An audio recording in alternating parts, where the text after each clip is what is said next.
Coucou mon cœur, j'espère que tu vas bien. Aujourd'hui, je t'ai fait un tirage pour savoir qu'est-ce que tu avais besoin d'entendre aujourd'hui. Ce que tu entends, c'est mon bébé chien qui s'amuse avec son jouet au moment où je fais une vidéo, le vilain.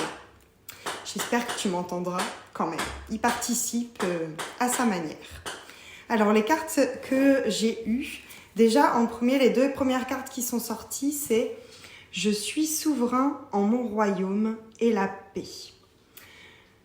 Tu sais, c'est toi qui sais ce dont tu as besoin, ce dont tu as envie, ce que tu ne veux plus. Ça va être important là dans les jours à venir que tu mettes ça en avant en fait, que tu acceptes ce dont tu as besoin. Il n'y a que toi qui sais en fait ce dont tu as besoin et ce qui te convient.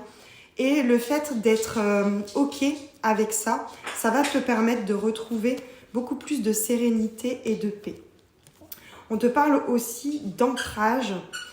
N'écoute pas ton mental en fait. Ne sois pas dans tes pensées, dans tes peurs, dans tes croyances limitantes. Ton mental, lui, il n'aime pas l'inconnu, il n'aime pas la nouveauté. Et donc forcément, ça peut faire peur. Ça peut aussi faire peur de s'assumer pleinement parce que finalement le mental il peut venir nous dire « Ah mais oui, mais que vont penser les autres? Qu'est-ce qu'on va dire de moi? » etc. Non, avec la carte ancrage, on n'écoute pas son mental, écoute plutôt ton corps, ce que te dit ton corps, tes ressentis, c'est ce qui va te guider vraiment vers ce dont tu as besoin. Et d'ailleurs juste après, on avait la carte de l'harmonie. Donc de t'écouter, d'écouter tes ressentis de ton corps, ça va te permettre d'accéder à beaucoup plus d'harmonie. On avait la carte de l'amour juste après. Mais oui, l'amour. Mais l'amour de toi d'abord, en te priorisant, en écoutant ce dont tu as besoin. C'est à toi que tu donnes de l'amour et c'est à toi que tu dois donner cet amour en premier, avant les autres.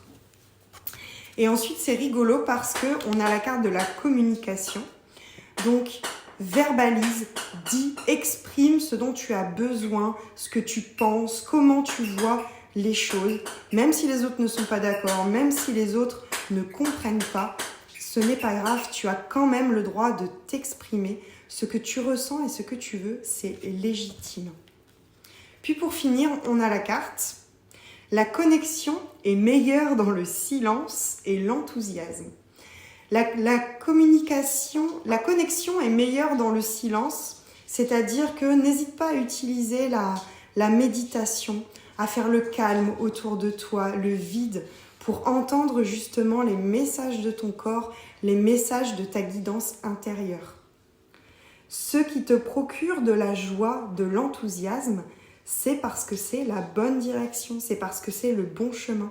Écoute ton corps, écoute tes ressentis, c'est ce qui va te guider. Mais pour ça, il faut que tu fasses taire ton mental, que tu ne l'écoutes pas. Concentre-toi sur tes ressentis. La première impression est souvent la bonne. Qu'est-ce que tu as ressenti quand tu as parlé de ça, quand tu as visualisé ça, quand tu as pensé à ça? Et suis l'élan de ton cœur, c'est ce qui va te permettre d'aller dans la bonne direction, de trouver le bon chemin. Je te souhaite une bonne soirée, une bonne journée, selon quand est-ce que tu regardes cette vidéo. Je te remercie de l'avoir regardée jusqu'au bout. Je te fais plein de bisous et je te dis à tout bientôt.